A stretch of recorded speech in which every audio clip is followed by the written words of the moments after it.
दुनिया आज खौफजदा इसी बात से है कि तुम उठ रहे हो, तुम बेदार हो जाना पूरे तौर पर, डरो मत। तुम्हारा नाम किसी मुजरिम कौम से जुड़ा हुआ नहीं है। भौंकने दो कुत्तों को, जितनी मर्तबा कहें आतंकवादी, जितनी मर्तबा कहें दहशतगर्द, जितनी मर्तबा टेररिस्ट, जो बोलना है बोलो। हम तुम्हारे बाप की जमीन पर नहीं जीते और ना ही तुम्हारी सर्टिफिकेट की जरूरत है। हम अल्लाह के बंदे हैं, रसूल के उम्मती हैं। नारे तकबीर, नारे रिसालत, नारे रिसालत, लब्बैक या रसूल अल्लाह, लब्बैक या रसूल अल्लाह। और आपको खौफजदा होने की जरूरत नहीं। जितने पाखंडी गुफे में बैठ करके प्लान बनाकर सोशल मीडिया में छोटे छोटे वीडियो वायरल करते हैं और दहशत फैलाते हैं, कभी किसी मुसलमान की मॉब लिंचिंग करके, कभी किसी के कत्ल की वीडियो वायरल करके, और कभी किसी गुफे में बैठ करके ये कहना इस्लाम का विनाश कर देंगे, इस्लाम को खत्म कर देंगे। मैं चैलेंज करता हूं, तुम अकेले नहीं, तुम्हारे जितने नाजायज बाप है सबको शामिल कर लो, जितनी नाजायज औलाद है सबको मैदान में ले आ जाओ, जितने कीड़े मकोड़े हैं सब आ जाए। इस्लाम को चंगेज ने कुछ नहीं कर सका, हलाकू से कुछ नहीं हो सका। जिन्होंने हमारी खोपड़ियों से मीनार बना दिया था, जिन्होंने मुसलमानों के खून से दरियाए दजला को लाल कर दिया था, उस दौर में इस्लाम खत्म नहीं हो सका। तुम्हारी 5 साल की नशेड़ी हुकूमत से क्या खत्म हो सकता है? इस्लाम तेरी दोनों हाथों को उठाकर नारे तकबीर, नारे रिसालत, मजहबे इस्लाम से, अजमते इस्लाम से, शौकते इस्लाम से, रिफाते इस्लाम से, पैगंबरे इस्लाम से, नामूसे इस्लाम से। ये जवानी बरकरार है। उनको बुला करके कभी नेताओं को भी दिखा दे। वो दिन के 12 बजे वोटों का मजमा जमा करके फख्र करते हैं पब्लिक हमारे साथ, उनको ऐसा ही लगता है।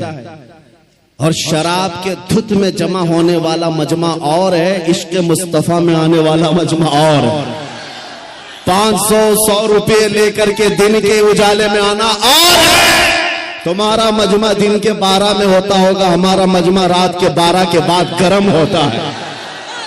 या आओ देखो, ये रात नहीं लगती इन दीवानों के हाथ, न रात है, बल्कि मैं तो कहता हूं सुन्नियों के हाथ कोई संडे भी नहीं आता है।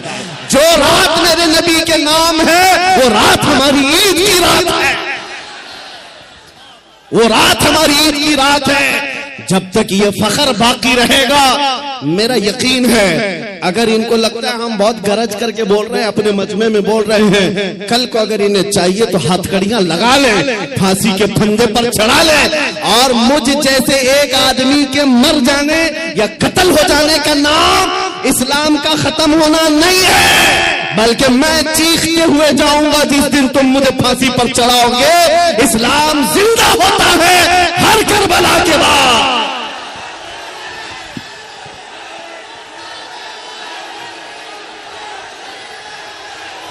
हेलो, लब्बैक लब्बैक या रसूल अल्लाह, लब्बैक लब्बैक लब्बैक या रसूल अल्लाह, लब्बैक लब्बैक लब्बैक या रसूल अल्लाह, लब्बैक लब्बैक लब्बैक या रसूल अल्लाह, लब्बैक लब्बैक लब्बैक या रसूल अल्लाह। नारे तकबीर। आज हुकूमत के नशे में आकर अगर कोई बार बार मेरे नबी की जात को इस्तेमाल करता है तो हमारे जज्बात बेकरार होते हैं।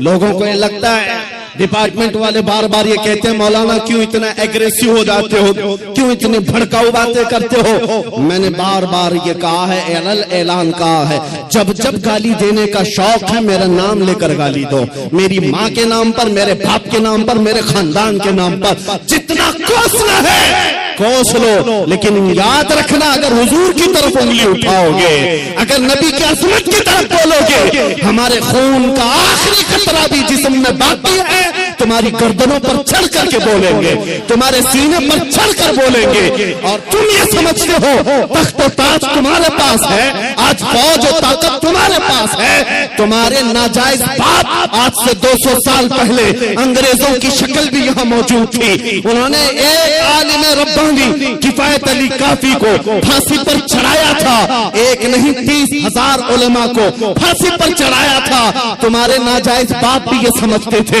हिंदुस्तान से इस्लाम खत्म हो जाएगा। अरे उनका चूरा भी यहाँ बाकी नहीं रहा, सब खत्म होकर चले गए। तुम भी अपने अंजाम का इंतजार करो, कुछ देर की खामोशी है, फिर शोर आएगा। आज कुत्तों का वक्त है, कल हमारा दौर आएगा। लब्बैक या रसूल अल्लाह, लब्बैक लब्बैक लब्बैक या रसूल अल्लाह, लब्बैक लब्बैक लब्बैक या रसूल अल्लाह, लब्बैक लब्बैक लब्बैक या रसूल अल्लाह, लब्बैक लब्बैक लब्बैक या रसूल अल्लाह, लब्बैक लब्बैक लब्बैक या रसूल अल्लाह। नारे रिसाला। लोग अगर ये पूछते हैं आपकी जज्बाती तकरीरों से होता क्या है, मैं सिर्फ इतना ही कहता हूं, क्या होता है पता नहीं, लेकिन मेरा यकीन ये कहता है मैं जज्बात में लाऊंगा। कोई बच्चा बुज़दिली से नहीं मरेगा इंशाअल्लाह, कोई नौजवान तुम्हारी जूतियां चाट करके नहीं मरेगा, तुम्हारे हाथों में फंस भी जाएगा, नबी नबी कहकर दुनिया से जाएगा।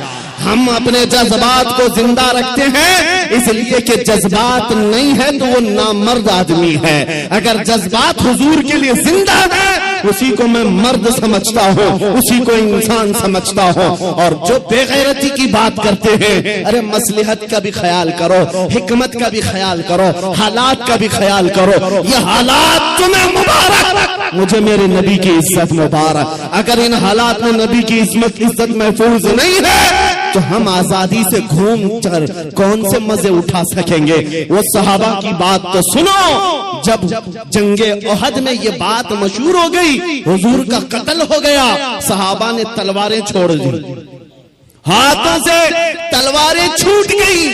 इस वजह से कितने काफिरों ने सहाबा का कत्ल कर दिया, कत्ल हो गए 70 सहाबा।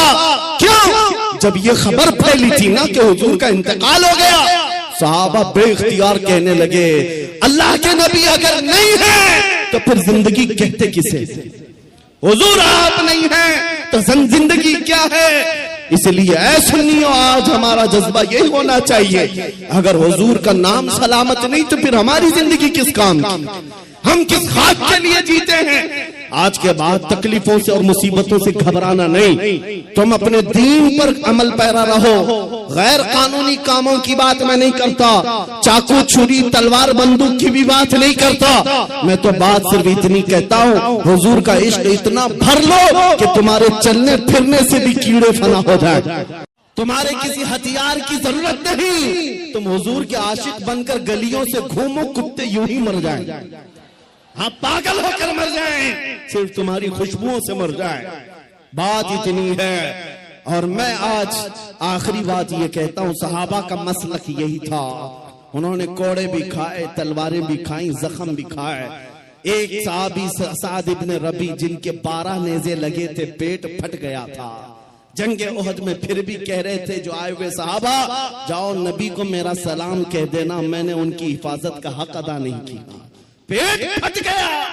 तब भी ये कहते थे हम आज नरम नरम खाने खाकर, गरम गरम बिस्तरों पर सोकर, सिर्फ यहाँ बैठकर नारे लगाकर समझते हुजूर की इज्जत की हम हिफाजत करते हैं। मेरे अजीजों, बदलना है हमें जिंदगी, बदलना है हमें जिंदगी। कब तक ये गाने सुन सुन करके निफाक दिल में पैदा करते रहोगे? बॉलीवुड और बॉलीवुड के हॉलीवुड के नगमों पर नाचते रहोगे? तुम जिंदगी बदल डालो। आज दुनिया, मैं आपको बताऊं, हजरत फखरुद्दीन राजी बहुत बड़े हकीम है, कहते हैं एक मैंने हकीमी में, डॉक्टरी में एक चीज देखी है, मोहम्मद अरबी सल्लल्लाहु अलैहि वसल्लम की मोहब्बत में अगर कोई 90 साल का भी हो जाए तो उसका दिमाग पागल नहीं हो सकता, पागल कभी नहीं होता। हुजूर का आशिक पागल नहीं होता, और अगर पागल होता है तो सिर्फ उनके लिए होता है, और दीवाना होता है सिर्फ उनके लिए होता है, बाकी किसी के लिए नहीं होता। आज मैं यही चाहता हूं कि दुनिया तुम्हें पागल कहे, मजनू कहे, दाढ़ी वाला कहे, टोपी वाला कहे, छोड़ दो उनकी बातों का। कुछ भी रिएक्ट करना, तुम्हें अंदर से फख्र होना चाहिए, फख्र होना चाहिए। इसलिए कि तुम इन कुत्तों के लिए नहीं जीते, कब्र में आमिना के लाल तशरीफ लाने वाले, हश्र में मेरे आका तशरीफ लाने वाले हैं। उनके सामने मुझे खड़ा होना है। कहीं हुजूर ये ना कह दें कि दुनिया वालों के लिए तूने मेरी अखलाक को बदल लिया, उनको राजी करने के लिए तू मेरी सुन्नतें छोड़ दिया। नहीं, कब्र में जब जाएं तुम्हारा चेहरा देखे तो मेरे नबी से कदमों को चूम कर कहना, आका दुनिया 1000 ताने देती थी मगर मैं आपके लिबास को पसंद करता था, मैं आपके चेहरे को पसंद करता था, आपके कदमों में आना चाहता था। बस आज मेरा मसलक आपको बता दूं, आप सब इसी बात पर गामजन हो जाएं। मेरा मसलक का मतलब सहाबा का, औलिया का, ताबईन का, आला हजरत का यही है, हर मुसीबत हर सितम गवारा है, हर मुसीबत हर सितम गवारा है। या रसूल अल्लाह, एक बार तुम कह दो कि तू हमारा, तू हमारा है।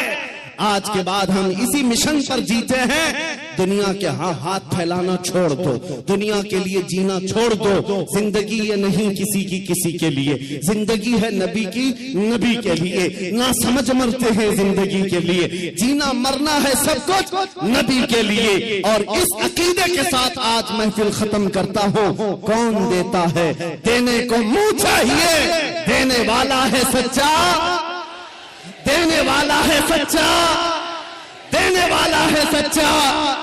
आका आपके दरबार में, आपके शहर, आपके मुबारक महीने का पहला चांद आया है पटना की सरजमीन से। आशिकाने मुस्तफा मदीने की तरफ ला लगाकर पुकारते हैं, अभी वो उम्मी फिदा का या रसूल अल्लाह, मैं मुजरिम हूँ आका, मुझे साथ ले लो कि रस्ते में है जा बजा थाने वाले। चमक मुझसे पाते हैं सब पाने वाले, मेरा दिल भी चमका दे चमकाने वाले।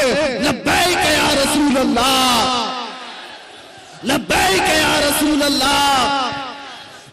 और नेता नगरी में भी देखा गया, 40-40 साल बेचारे पार्टियों की खिदमत में लगे रहे, बुढ़ापे में फिर आने के बाद पार्टी ने कोने में बिठा दिया। अब तुम्हारा काम खत्म हो गया, तुम्हारा काम खत्म हो गया, अब नौजवान दूसरे आएंगे।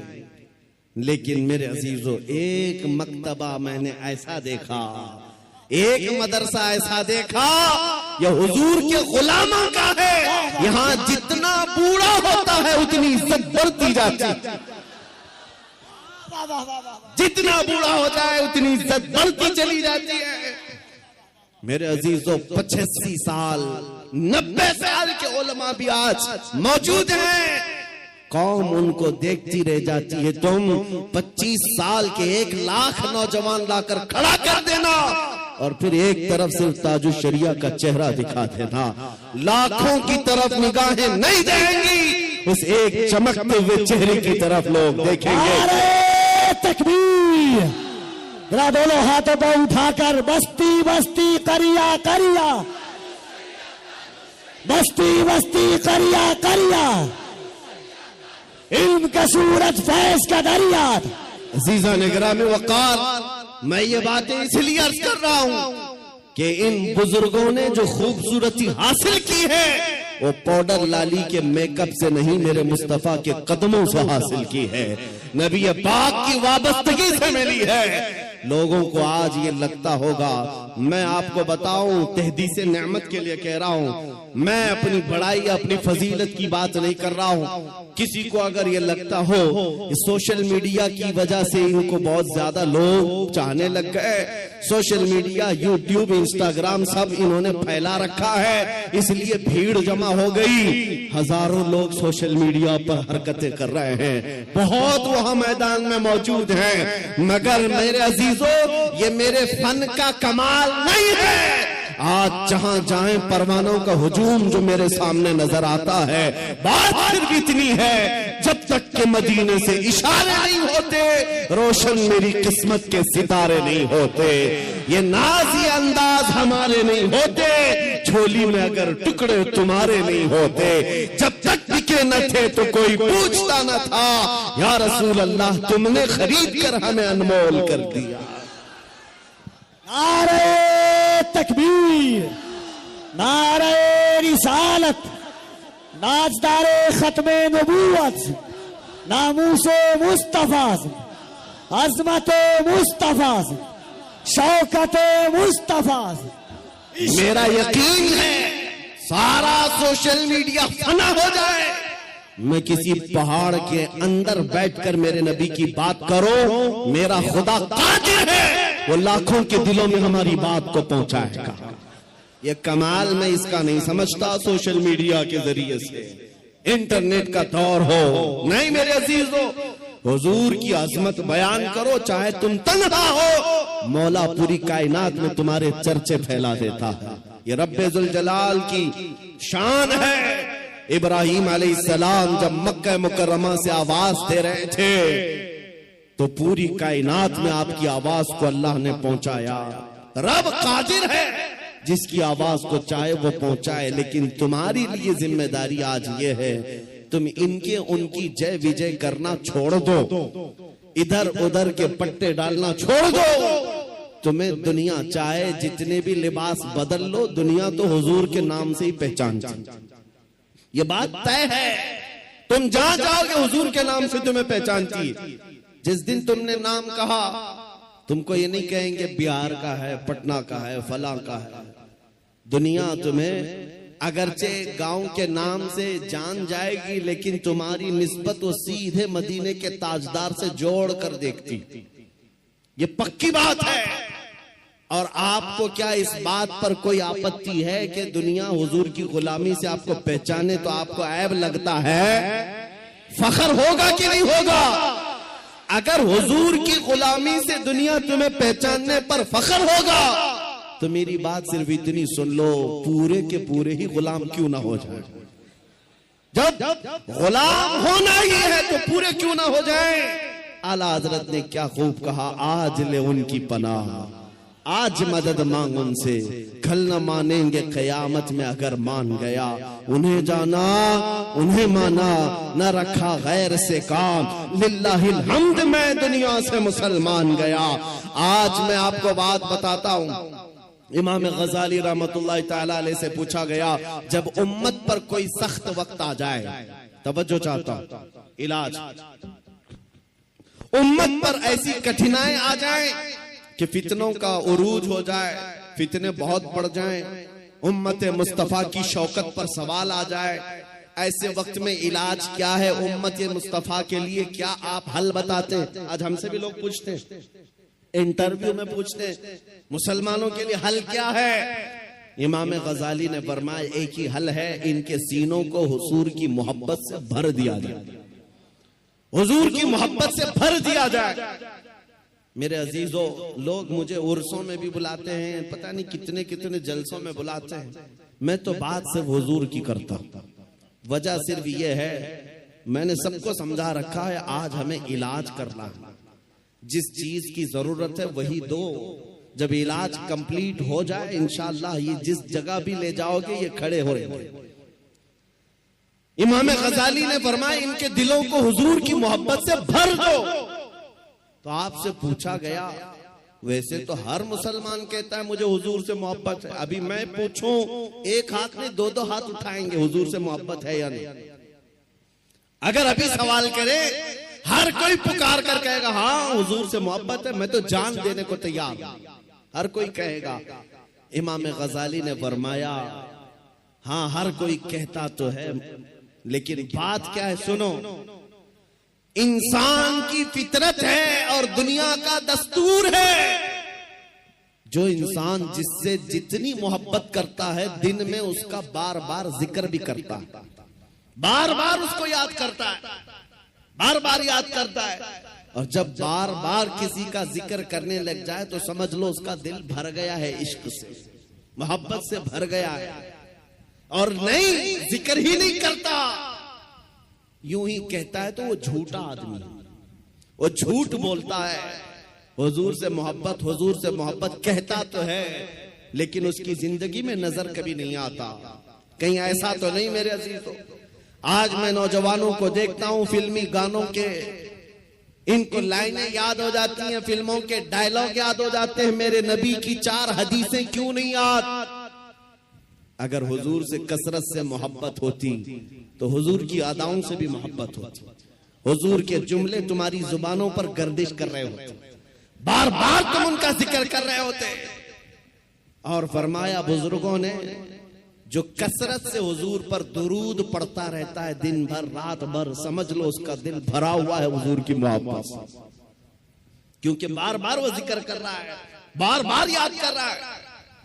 एक बुजुर्ग की बात मैं आपको बताता हूं। एक बुजुर्ग ने एक शख्स की तरबियत कैसे की थी।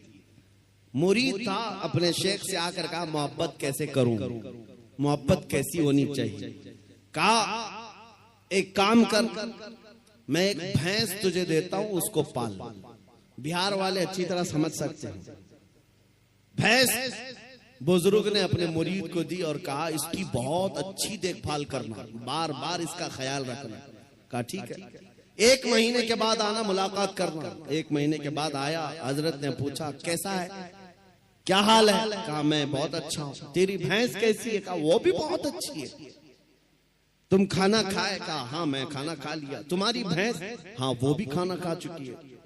जब जब जिक्र किया जाए भैंस का अच्छी तरह से जिक्र करता था। कहा 1 महीना और जाओ, 1 महीना और उस भैंस के साथ उठना बैठना लगाव रखो। दूसरे महीने के बाद आया, बुजुर्ग ने, मुर्शिद ने पूछा क्या हाल है। कहा मैं भी अच्छा हूं, मेरी भैंस भी अच्छी। सवाल खाली सिर्फ उसका किया था, लेकिन साथ में भैंस का भी कर रहा है। कहा तू खाना खाया। कहा मैं भी खाना खा चुका, मेरी भैंस भी खा चुकी। कहा तू नहा लिया। कहा मैं भी नहाया हूं, मेरी भैंस भी नहाई। जो जो बात करे अपने साथ अपनी भैंस का भी जिक्र। बुजुर्ग ने कहा 1 महीने और अपनी भैंस से करीब रहे, उसके बाद फिर तीसरे महीने मुलाकात करेंगे। 3 महीने गुजर गए। 3 महीने के बाद जब वो आया तो बुजुर्ग मुर्शिद ने पूछा क्या हाल है। कहा मेरी भैंस बहुत अच्छी है। अब जुमला बदल गया, अभी खैरियत इसकी पूछी जा रही है, जवाब ही अपनी भैंस का दे रहा है। पूछा बुजुर्ग ने खाना खा चुका। कहा मेरी भैंस तो खा चुकी। तू नहाया। कहा मेरी भैंस तो नहा चुकी।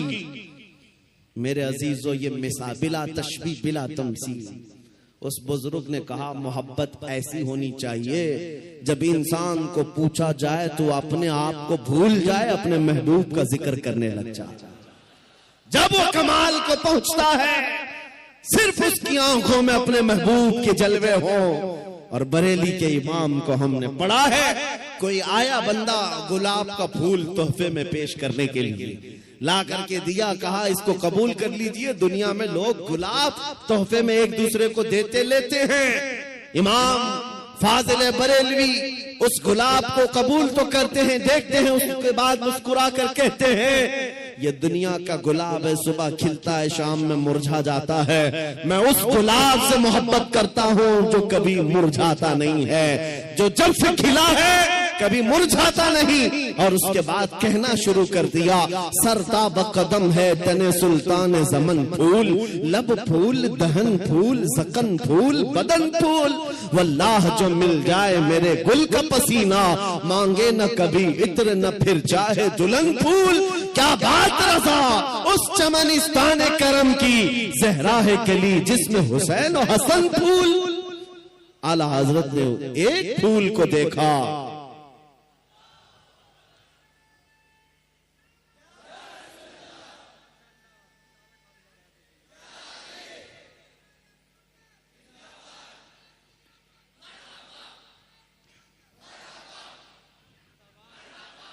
हुजूर पाक सल्लल्लाहु ताला अलैहि वसल्लम का जिक्र आया। आला हजरत ने सारे फूल फूल फूल पर एक नात ही लिख दी। यह इश्क का दर्जा होता है, जिक्र अपने महबूब का ज्यादा करे, अपना नहीं। यहां लोग तुर्रम खां बने हुए अपने ही बड़ाइयां करने लग गए। आला हजरत ने अपनी तो छोड़ो, किसी दुनियादार की तारीफ करने पर भी रजामंद नहीं हुए। जब किसी ने कहा भी किसी का कसीदा लिख दो, तो आपने यही जवाब में कहा करो मद है अहले दुवल रजा, पड़े इस बला में मेरी बला, मैं गदा हूं अपने करीम का, मेरा दीन पा रहे ना नहीं, मेरा दीन रोटी का टुकड़ा नहीं है, मैं तो गदा हूं अपने करीम का। आज उस मोहब्बत की जरूरत है, आज उस कमाल के इश्क की जरूरत है। मैं आपसे पूछता हूं मेरे अजीजों, आप हुजूर पाक सल्लल्लाहु ताला अलैहि वसल्लम से बेहद मोहब्बत करते हैं, मुझे पता है, दिल से मोहब्बत करते हैं, लेकिन जिंदगियों में उसका इंप्लीमेंट, उसका निफास क्यों नहीं कर पाते? जिस दिन हम कौल और फेल में एक हो जाएं, जो कह रहे हैं वही करने भी लग जाएं, तो समझ लो फिर आपने इश्क का कमाल पा लिया। फिर दुनिया तुम्हारी इन हस्तियों से खौफ खाने लग जाएगी जैसे कैसर और किसरा बादिया नशीन अरब से खौफ खाती थी। जब मदीने के सहरा से निकल करके बगैर चप्पल के पैबंद लगे कपड़े पहनकर सहाबा निकले थे, ईरान भी कांपने लग गया था, रोम भी कांपने लग गया था। उस वक्त की सुपर पावर ताकतों को अगर किसी ने धूल चटाया है, मेरे नबी के गुलामों ने धूल चटाया है। हुजूर के आशिकों ने उन्हें घुटने पर लाकर मजबूर कर रखा था। आपको पता है उनके नजदीक इज्जत क्या थी? आपको बताता हूँ, सैयदना उमर इब्ने खत्ताब रदियल्लाहु ताला अन्हु का दौरे खिलाफत है। मदीने से एक फौज निकली, किसरा को खत्म करके आती है। ईरान की हुकूमत जो किसरा कहलाती थी उस जमाने में खत्म कर दी गई। इस्लाम का परचम लहराया। वो दौर ऐसा था, सुपर पावर था उस वक्त ईरान, सुपर पावर ताकत थी। हजारों नहीं लाखों की फौज उनके पास थी। जब टुकड़े टुकड़े हो गए, सहाबा की हुकूमत आई, माले गनीमत हाथ आया, तो बहुत सारा माल वहां से मदीने लाया गया, उसमें कीमती सामान भी थे।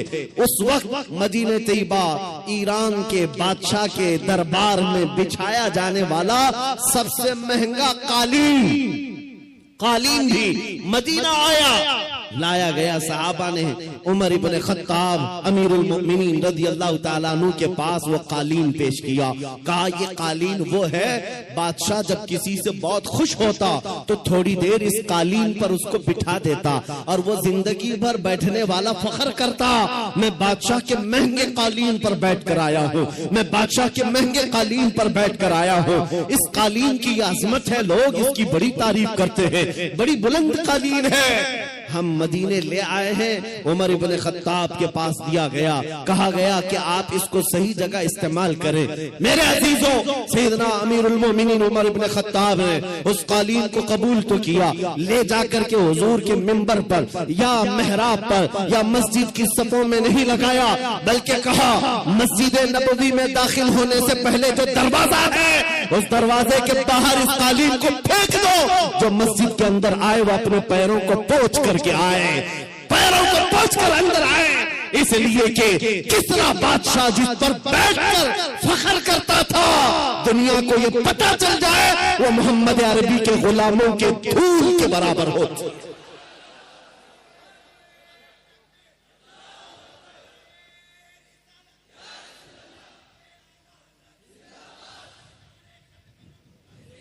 उन्होंने इज्जत तख्त और ताज में नहीं ढूंढी, मेरे नबी पाक की निस्बत में इज्जत ढूंढी।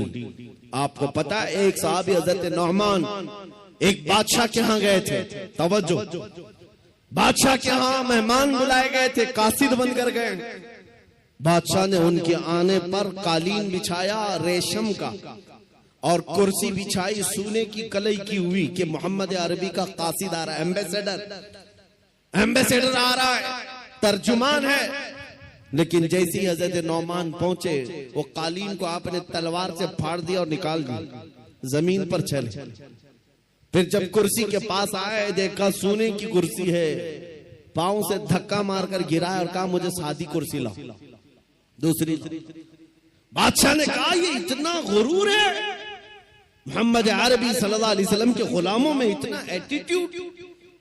उस सहाबी ने कहा ये गुरूर और तकब्बुर नहीं है, मैं मेरे नबी का गुलाम, मेरे मुस्तफा का गुलाम। मेरे नबी की शरीयत में मर्दों के लिए रेशम भी हराम है, सोना भी हराम। मर्दों के लिए रेशम का इस्तेमाल हराम है और सोने का इस्तेमाल, गोल्ड का इस्तेमाल हराम है। बादशाह से उन्होंने कहा तू सारी दुनिया की कुर्सियों को सोने की बनाकर लाकर रख दे, तब भी नबी का एक गुलाम सबको ठोकर मारेगा, अपने नबी की शरीयत को गले लगाएगा। उसी गुलाम की आवाज थी, उसी नबी के गुलामों की आवाज थी जो आज मैं मैसेज में कहना चाहता हूं। नौजवानों, फख्र करना हो तो अपने नबी की निस्बत पर फख्र करो। दुनिया अगर आज तुम्हें मुसलमान कहती है तो दाढ़ी मुंडाकर, टोपी छुपाकर, लोगों में छुपने की कोशिश करके सेकुलर बनने की कोशिश मत करना। दुनिया पहचानती है तो और पहचान बढ़ाओ। किसी ने मुझसे पूछा था क्या इस जमाने में दाढ़ी रखना अब भी वाजिब है? मैंने कहा अब के जमाने में तो और भी बड़ा वाजिब है। आज आला हजरत हर जगह क्यों किया जाता है? उसकी वजह यह है, जिंदगी भर आला हजरत ने अपने खानदान के कसीदे नहीं पढ़े। जब जब आला हजरत ने कलम उठाया है तो बारगाह मुस्तफा की मदह सराई की है। जब जब कलम उठाया है मेरे आका की शान में लिखा, सरवर कहूं के मालिको मौला कहूं तुझे, बाग़े खलील का गुले ज़ेबा कहूं तुझे। 100 साल गुजर जाने के बाद भी उनके कलाम पढ़ने से मुरझाए हुए दिलों में जिंदगी आ जाती है। यहाँ मुरझाई हुई कलियां खिल जाती हैं। आला हजरत का उसूल मैं आपको बता देता हूँ। आला हजरत जिस उसूल पर चल रहे थे वो उसूल ये था रसूल पाक के सिलसिले में कि उनकी बात करो, हर दिल पे राज करो। उनकी बात करो, हर दिल पे राज करो। ये बहुत अजीम फार्मूला मैं आपको बता रहा हूं। हुजूर की बात करो, फिर देखना दुनिया तुम्हें कभी फरामोश नहीं करती और ना ही तुम्हारे मकाम और मनसब को कोई दूसरा धक्का लगा सकेगा। हुजूर की बात करो। आज हमारे दरमियान इख्तिलाफात ने जो जन्म लिया है उसकी एक असल वजह यह भी नजर आती है कि हम असल को छोड़कर फरा में लग गए। हम जगह जगह छोटी छोटी जमातें बनाकर, छोटे छोटे हलके बनाकर उसके प्रचार में लग गए, जबकि हमें चाहिए कि हमारी सारी एनर्जी बादशाह आजम की तारीफ में खर्च हो, हुजूर अकरम सल्लल्लाहु ताला अलैहि वसल्लम के लिए वक्फ हो जाओ। इसलिए कि आला हज़रत इमाम अहले सुन्नत को हमने देखा, पूरी जिंदगी देखो। आपसे किसी ने पूछा अगर आपका तारुफ क्या है, आपका इंट्रोडक्शन क्या है, उन्होंने अपने बाप दादा परदादा के नामों को गिनाते हुए नहीं कहा मैं फलां फलां फलां फलां का बेटा हूं, बल्कि अपने तारुफ में कहा है उस गली का गधा हूं मैं जिसमें मांगते ताजदार फिरते हैं, वो सुए लालाजार फिरते हैं, तेरे दिन ए बहार फिरते हैं, ए रजा जाने आना दिल तेरे नगमों पे निसार, बुलबुले बाग़े मदीना तेरा कहना क्या है। उन्होंने दुनिया को अगर तारुफ कराया है तो नबी के वास्ते से कराया है। आपको बताता हूं उनका मकाम ये था इश्क रसूल में फना होने का। मेरे मुर्शिद गिरामी हुजूर ताजुश शरिया रहमतुल्लाह तआला अलैह एक शेर की तशरीह करते हुए फरमाते हैं, आला हज़रत ने एक हमद लिखी है, वही रब है जिसने तुझको हमतन करम बनाया, हमें भीख मांगने को तेरा आस्था बताया। इस हमद के आखिर में आला हज़रत ने एक शेर लिखा है, अरे ऐ खुदा के बंदो कोई मेरे दिल को ढूंढो, अभी पास था यही तो अभी क्या हुआ खुदाया। दिल किसको कहते हैं मैं आपको बता रहा हूं। जिंदगी हम सब के पास है, हम किसके लिए जी रहे हैं, हम क्या करने के लिए जी रहे हैं, या आज हमें महसूस करना है। आला हजरत किसके लिए जीते थे, उनका दिल रहता कहां था, बरेली की किस गली में उनका दिल रहता था। सुनो आला हजरत कहते हैं, अरे खुदा के बंदो कोई मेरे दिल को ढूंढो, अभी पास था यही तो अभी क्या हुआ खुदाया। इसका मतलब क्या है? फरमाया हर जमाने में औलिया इकराम में एक वली होता है जिसको कुतुबुल इरशाद कहते हैं। कुतुबुल इरशाद का मतलब यह होता है वो अपने जमाने के औलिया में इतना तसर्रुफ और इतना इख्तियार रखता है कि वो अपने जमाने के औलिया को जिन कामों पर मामूर करे उसका हुक्म बजा लाना सारे लोगों पर जरूरी होता है। वो कोई भी ऑर्डर दे, कुतुबुल इरशाद तो एक मर्तबा आला हजरत ने अपने जमाने के जितने रिजाल थे, औलिया थे, उनसे ये कहा, अरे आए खुदा के बंदो, कोई मेरे दिल को ढूंढो, मेरा दिल ढूंढ करके लाओ। ये काम पर लगा दिया, दिल ढूंढ करके लाओ। अभी पास था यही, तो अभी क्या हुआ खुदाया? दिल सिर्फ उस गोश्त के लोथड़े को ही नहीं कहते जो हमारे सीनों में धड़कता है, या खून का एक मुंजमद टुकड़ा है। दिल के और भी माने हैं।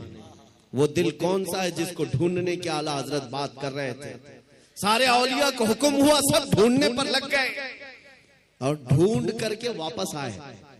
फिर आकर के उन्होंने जो जवाब दिया इमाम अहले सुन्नत को, आला हजरत को, आला हजरत ने फिर उसको अपने शेर में बयान किया, हमें ऐ रज़ा तेरे दिल का पता चला बमुश्किल, हमें ऐ रज़ा तेरे दिल का पता चला बमुश्किल, दरे रोजा के मुकाबिल वो हमें नजर तो आया। ये नारे तकबीर, नारे रिसालत, इश्के मुस्तफा, इश्के आले मुस्तफा, तालीमाते आला हजरत, फैजाने आला हजरत। जिंदगी गुजारने के उसूल में बता रहा हूं, बरेली में रह करके दिल मदीने तैयबा में धड़कता हो। सारे औलिया जमाना ने कहा, हमें ऐ रज़ा तेरे दिल का पता चला बमुश्किल, दरे रोजा के मुकाबिल वो हमें नजर तो आया। ये न पूछ कैसा पाया, तुझे हमद है खुदाया। आला हजरत का दिल वहां लगा हुआ था, इसीलिए मैंने आला हजरत के कलाम को बहुत मर्तबा पढ़ा। जहां जहां से पढ़ा, दिल को आला हजरत के जब भी हमने ढूंढने की बात की है, आला हजरत ने अपने दिल के बारे में यही कहा है, दिल है वो दिल जो तेरी याद से मामूर रहा, सर है वो सर जो तेरे नाम पे कुर्बान गया। आला हजरत के उसूल में दिल सिर्फ इस टुकड़े को नहीं कहते और सर इस टुकड़े को नहीं कहते। मेरे अजीजो, आला हजरत के इल्म में, उनकी तालीमात में दिल का मतलब और है, सर का मतलब और है। अगर नबी की मोहब्बत में भरा हुआ नहीं है तो सिर्फ वो गोश्त का लोथड़ा है, दिल नहीं कहा जा सकता। दिल कौन सा है? दिल सिर्फ वही है, दिल है वो दिल जो तेरी याद से मामूर रहा। और सर किसको कहते हैं? ये अगर दोनों कंधों के ऊपर एक कद्दू का टुकड़ा है, अगर हुजूर के नाम पर कुर्बान होने को तैयार नहीं है, हाँ अगर हुजूर के नाम पर मर मिटता है, तो आला हजरत कहते हैं सर है वो सर जो तेरे नाम पे कुर्बान गया। आला हजरत के दिल को हमने उनके कलाम में ढूंढा है। वो कहते हैं कहाँ है? जानो दिल होशो खिरत सब तो मदीने पहुंचे, जानो दिल होशो खिरत सब तो मदीने पहुंचे। अरे तुम नहीं चलते रज़ा, सारा तो सामान गया। उनका अपने पास कुछ नहीं था। बरेली में वो कहते हैं जान भी चली गई, दिल भी चला गया, होश भी गया, खिरत भी गया, सब मदीने पहुंचे। तुम नहीं चलते रज़ा, सारा तो सामान गया। और फिर उनसे पूछा गया, जान है क्या आपकी? जान किसको कहते हो आप? कहते हैं जान है इश्क मुस्तफा, रोज वज़ू करे खुदा, जिसको हो दर्द का मजा, नाज़े दवा उठाए क्यों, फिर के गली गली तबाह, ठोकरे सबकी खाए क्यों, दिल को जो अक्ल दे खुदा, तेरी गली से जाए क्यों। मेरे अजीजों, आला हज़रत फरमाते हैं यूं तो सब उन्हीं का है, पर दिल की अगर पूछो, आला हज़रत फरमाते हैं यूं तो सब उन्हीं का है, पर दिल की अगर पूछो, ये टूटे हुए दिल ही खास उनकी कमाई है। हुजूर का है ये सब, हुजूर का है, अपने दिल का है उन्हीं से आराम।